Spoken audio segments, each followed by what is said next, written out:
Hello friends, मैं हूं विनीत त्यागी और मैं क्वेश्चन नंबर 58 से शुरू करने जा रहा हूं दोस्तों। क्वेश्चन नंबर 58 आपको स्क्रीन पे दिख रहा हो दोस्तों। कह रहा है क्वेश्चन नंबर 58 में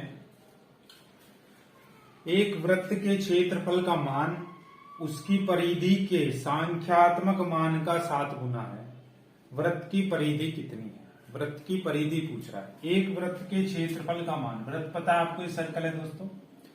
और वृत्त का क्षेत्रफल क्या होता है? वृत्त का क्षेत्रफल होता है पाई आर स्क्वायर, आपको पता है। आर क्या होता है दोस्तों? सेंटर से, केंद्र से लेके परिधि तक की जो दूरी होती है उसे आर कहते हैं। ये परिधि बोलते हैं, ऐसे है ना, सरकमफ्रेंस बोलते हैं। और पाई की वैल्यू आपको पता है दोस्तों क्या होती है? 22/7 होती है, या 3.14 पाई की वैल्यू होती है। 2 वैल्यू होती है पाई की। अब उसने बोला एक वृत्त के क्षेत्रफल का मान, ये जो क्षेत्रफल है वृत्त के क्षेत्रफल का मान परिधि के सांख्यात्मक मान का 7 गुना है। और वृत्त की परिधि क्या होती है दोस्तों? वृत्त की परिधि अगर आप देखेंगे तो कितनी होती है? वृत्त की परिधि का क्षेत्रफल होता है दोस्तों 2πr। ये फॉर्मूले हैं दोस्तों, याद रखना। वृत्त का क्षेत्रफल पाई आर स्क्वायर, वृत्त की परिधि 2πr। परिधि मतलब यहां से यहां तक की अगर हमें लंबाई, मतलब अगर कोई बच्चा यहां से दौड़ना शुरू करता है और घूम के यहीं पे आ जाता है तो वो कितना घूम के आया? सर्कल की बॉर्डर, ये जो बॉर्डर है इसको परिधि कहते हैं, इसे सरकमफ्रेंस कहते हैं। और इसकी लंबाई अगर नापनी हो यहां से यहां तक कितनी दूरी चला तो उसे निकालने का फॉर्मूला होता है 2πr, परिमाप निकालने का। और वृत्त का क्षेत्रफल ये है। और वो बोल रहा है वृत्त का क्षेत्रफल का मान उसकी परिधि के सांख्यात्मक मान का 7 गुना है। तो क्षेत्रफल जो है दोस्तों, क्षेत्रफल जो है इसका 7 गुना है। ये 2πr है। अगर मैं इसका 7 से गुना कर दूंगा तो क्या निकल जाएगा? क्षेत्रफल निकल जाएगा। क्लियर है? क्षेत्रफल कितना दिया हुआ है दोस्तों आपको पता है? क्षेत्रफल होता है पाई आर स्क्वायर। ये 7 दूनी 14 पाई आर हो गया। पाई से दोस्तों पाई कैंसिल हो जाएगा क्योंकि मल्टीप्लाई में नीचे डिवाइड में जाएगा तो पाई से। आर स्क्वायर का मतलब आपको पता है आर इंटू आर होता है। और इधर 14r, एक आर से एक आर कैंसिल हो जाएगा। आर बराबर कितना है दोस्तों? 14 आया। ये पूछ रहा है तो वृत्त की परिधि कितनी है, इसका सरकमफ्रेंस पूछ रहा है। परिधि का फॉर्मूला आपको पता है 2πr होता है। यहाँ लिखेंगे 2 पाई की वैल्यू मैंने आपको बताई है कितनी है? 22/7। तो यहाँ पे 22/7 लिख देंगे। और आर 14 है तो यहाँ पे 14 लिखते हैं। 7 दूनी 14 हो गया, 2 दूनी 4 और 22 की गुना 4 में करेंगे तो 22 चौक कितने हो गए दोस्तों? 88 सेंटीमीटर वृत्त की परिधि आ गई। जो वृत्त का बॉर्डर है 88 इकाई इसमें दिया हुआ। क्लियर हो गया होगा आपको। अब नेक्स्ट क्वेश्चन क्या है दोस्तों? अगला क्वेश्चन है क्वेश्चन नंबर 59। क्वेश्चन नंबर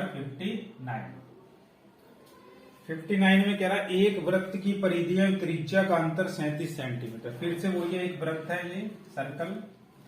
वृत्त की त्रिज्या आपको पता है क्या होती है? जो सेंटर से लेके परिधि तक की जो दूरी होती है उसे वृत्त की त्रिज्या कहते हैं। परिधि ये होती है, गोलाई जो है इसकी। वृत्त की परिधि और त्रिज्या का अंतर 37 सेंटीमीटर। तो वृत्त की परिधि क्या होती है दोस्तों? मान लो वृत्त की त्रिज्या r है तो परिधि कितनी होगी? 2πr। और त्रिज्या होगी r। इन दोनों का जो अंतर है वो किसके बराबर है? 37 के बराबर है। ये बोल रहा है इस वृत्त का क्षेत्रफल कितना होगा? इस वृत्त का क्षेत्रफल निकालना है। तो दोनों में क्या कॉमन है दोस्तों? आर कॉमन है। आर बाहर ले लेंगे। कॉमन क्या होता है दोस्तों? कॉमन ऐसी संख्या होती है जो यहाँ पे भी दिखाई दे और यहाँ पे भी दिखाई दे। और कॉमन लिया जाता है प्लस और माइनस के बीच में। जैसे यहाँ माइनस है तो इन दोनों में कॉमन लेंगे। एक संख्या में कॉमन नहीं ले सकते, इसमें कुछ भी कॉमन नहीं है। एक संख्या के बीच में से कॉमन नहीं ले सकते। 2 संख्याएं हों, 2 से ज्यादा संख्याएं हों, उनमें कॉमन, इन तीनों में भी कॉमन ले सकते हैं। 1 2 3। एक अकेली संख्या में से कभी कुछ कॉमन नहीं आता है। इन दोनों में क्या कॉमन है? आर। आर बाहर लिया तो यहाँ क्या हो गया? 2π। यहाँ बचा 1। अब सोचोगे आप 1 कहां से आएगा? तो दोस्तों याद रखना कॉमन हमेशा ऐसी संख्या होती है जिसे दोबारा ब्रैकेट के अंदर मल्टीप्लाई करें तो सेम ऊपर वाला ही आना चाहिए। 2r की गुना 2π में करेंगे तो 2πr हो जाएगा। r की गुना 1 में करेंगे तो r एकम r माइनस का r हो जाएगा। बराबर कितना हो गया? 37। पाई की वैल्यू आपको पता दोस्तों 22/7 होती है। माइनस का 1 है इक्वल टू 37 होगा। अब यहाँ पे क्या करेंगे दोस्तों? 22 दूनी 44 मैंने बताया तो दोस्तों 22 दूनी 44/7 -1। याद रखना हमेशा 44/7 में से 1 को माइनस करना बहुत बच्चे गलती करेंगे यहाँ पे। क्या होगा, जिनका बेसिक क्लियर नहीं है दोस्तों, फ्रैक्शन में से जब भी कुछ घटाना हो या जोड़ना हो, जब तक नीचे वाली संख्याएं सेम नहीं होंगी, ना तो प्लस होगा ना ही माइनस होगा। तो एक के नीचे तो कुछ नहीं है, तो दोस्तों क्या करें, सेम करने के लिए यहाँ पे 7 है तो यहाँ पे भी मुझे 7 लाना पड़ेगा। तो 7 से यहाँ पे गुना करनी पड़ेगी नीचे गुना करिए तो मैथ्स कहता है दोस्तों, अगर किसी संख्या से ऊपर गुना करोगे तो नीचे भी करनी पड़ेगी, नीचे कर रही है तो ऊपर भी करनी पड़ेगी। तो 7 एकम 7 एक ही रह जाएगा फिर, है ना। तो मैंने क्या करा, ऊपर भी 7 से मल्टीप्लाई करते हैं, नीचे भी, क्योंकि फ्रैक्शन तब तक ना जुड़ती है, भिन्न ना तब तक जुड़ती है ना घटती है, जब तक दोनों के नीचे सेम ना हो जाए। तो 44/7 माइनस 7/7। अब दोनों के नीचे सेम है तो नीचे वाला नहीं घटाना है। कुछ बच्चे क्या करते हैं, 7 में से 7 घटा के 0 लिख देंगे, जो कि गलत है। चाहे बीच में प्लस का साइन हो चाहे माइनस का साइन हो, आपको नीचे वाली संख्या एज इट इज लिखनी है, जैसी है ऐसी की ऐसी। ऊपर वालों में जो साइन बीच में हो, जो निशान बीच में हो, वो ही करना। अगर बीच में माइनस है तो प्लस करो, अगर प्लस है तो प्लस करो। अब 44 में से 7 गए, 14 में 7 के बचे 7, दोस्तों यहाँ 3 बचे, 37/7 आया। इसे इसमें से माइनस करके मैंने आपको दिखा दिया क्या हुआ, 37/7 आया, इक्वल टू 37 था। ये मल्टीप्लाई में नीचे डिवाइड में जाएगा तो 37 से 37 कट जाएगा, 37 एकम 37।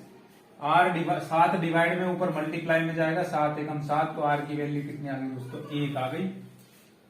यही पूछ रहा था दोस्तों, इस वृत्त का क्षेत्रफल कितना है। तो वृत्त का क्षेत्रफल आपको मैंने बताया कई बार, पाई आर स्क्वायर होता है। वृत्त का क्षेत्रफल क्या होता है, पाई आर स्क्वायर। वृत्त की परिधि क्या होती है, 2 पाई आर होती है। आयत का क्षेत्रफल क्या होता है दोस्तों, लंबाई गुना चौड़ाई होता है। आयत का परिमाप क्या होता है, 2l+b, लंबाई जमा चौड़ाई होता है। वर्ग का क्षेत्रफल क्या होता है दोस्तों, भुजा गुना भुजा होता है। मैंने बताया था साइड इंटू साइड।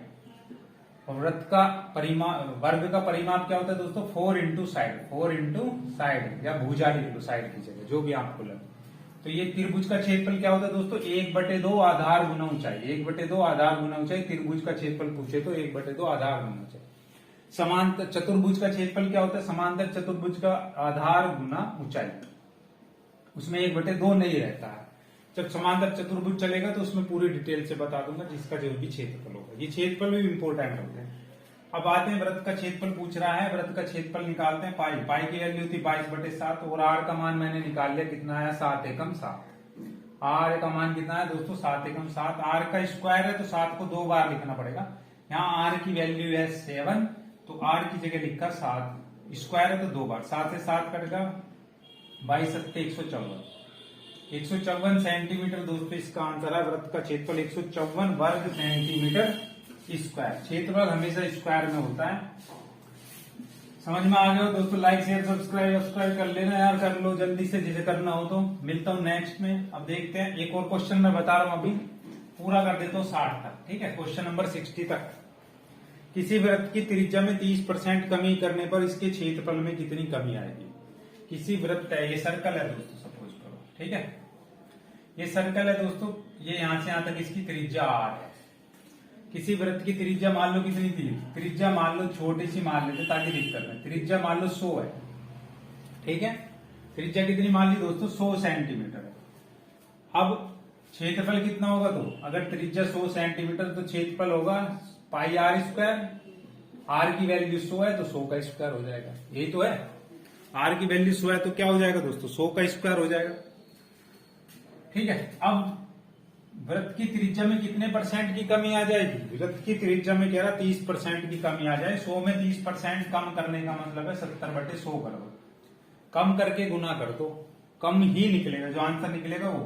तो 100 में 30% की कमी करेंगे तो क्या होगा दोस्तों, 70, 30 कम हो गया। तो अगर त्रिज्या कितनी होगी दोस्तों, त्रिज्या अगर 70 हो जाए तो क्षेत्रफल में कितने की कमी। अब क्षेत्रफल, नया क्षेत्रफल क्या होगा, ये क्षेत्रफल 1, ये क्षेत्रफल 2, ये त्रिज्या 1, ये त्रिज्या 2। नया क्षेत्रफल हो गया दोस्तों पाई 70 का स्क्वायर।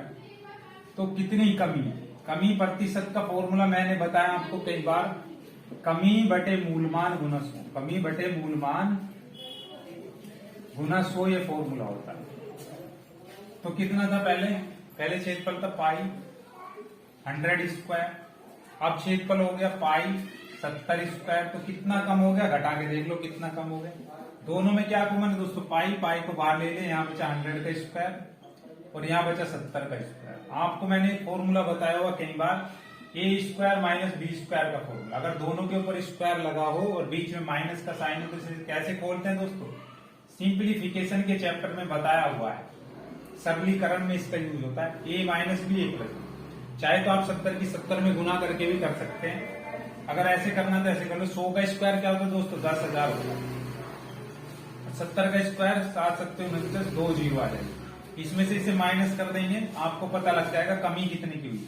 पहले क्षेत्रफल में से दूसरे क्षेत्रफल को घटा देंगे तो कमी निकल के आ जाएगी कितने की कमी हुई है। तो पाई तो ऐसे ही रखेंगे, 10,000 में से घटाया 0 0, 10 में से 9 गया बचा 1, यहाँ बचे 9 में से 4 गए 5। कितना बचा दोस्तों? कमी हुई है पाई इंटू 500, 5100। मूल मान कितना था? पहले क्षेत्रफल था पाई गुना 100 का स्क्वायर। 100 का स्क्वायर था ना, तो 100 को 2 बार लिखा।